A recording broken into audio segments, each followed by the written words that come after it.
चौधरी ज़का अशरफ ने नया Pandora books खोल दिया। हेड कोच कौन? न्यूजीलैंड सीरीज में बहुत ही हलचल होने वाली है। गैर मुल्की कोचेस के लिए तजवीज़। अब्दुल रज़ाक कौमी टीम के हेड कोच।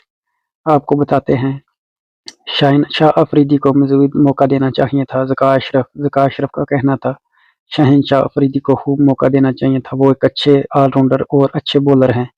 इन्होंने बहुत बड़ी गलती की। हमने मुशावरत के साथ शाहीन शाह अफरीदी को T20 का कप्तान बनाया था।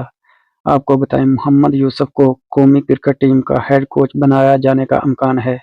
मोहम्मद यूसुफ पहले अंडर-19 टीम की कोचिंग कर रहे हैं और T20 वर्ल्ड कप तक मोहम्मद यूसुफ को कोच बनाए जाने का इम्कान है। मोहम्मद यूसुफ बहुत ही अच्छे कोच हैं।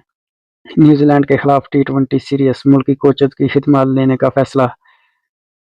गैर मुल्की कोचेस 15 अप्रैल तक दरख्वास्तें जमा करवा सकते हैं। मिसबाह-उल हक ने भी कोचेस के लिए अपना नाम दर्ज करवा दिया। अब्दुल रज़ाक कौमी टीम के बॉलिंग कोच मुकर्रर किया जा सकता है। अब्दुल रज़ाक को भी खूब मौका दिया जा सकता है कि वो पाकिस्तान टीम की कोचिंग करें।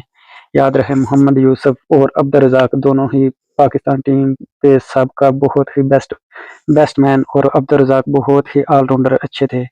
अब देखते हैं, अभी फैसला नहीं हुआ, फैसला कुछ दिनों बाद किया जाएगा। लेकिन मोहम्मद यूसुफ और अब्दुल रज़ाक को दोनों को न्यूजीलैंड सीरीज के खिलाफ कोचिंग किया जा सकता है। क्रिकेट की हर न्यूज़ देखने के लिए पेज को लाइक, फॉलो और दोस्तों तक शेयर ज़रूर करें। शुक्रिया।